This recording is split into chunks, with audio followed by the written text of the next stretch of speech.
Hi guys, welcome to DerinsCorner. Today I'm not going to be showing a cooking tutorial, but instead I'm going to be showing you how to thoroughly clean your tripe, which is otherwise known as Shaki. For some people, you buy the store-bought Shaki, which is already pre-cleaned, but for some others, you have to actually clean it yourself.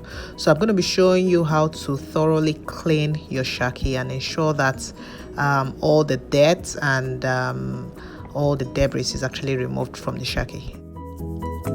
Before I go ahead, if you're yet to subscribe to my channel, kindly do so now by clicking on the subscribe button below. You can also click on the bell sign so you get notified when I have new videos up. Please try as much as possible to share this video and of course my channel as much as you can. Thank you and enjoy the video.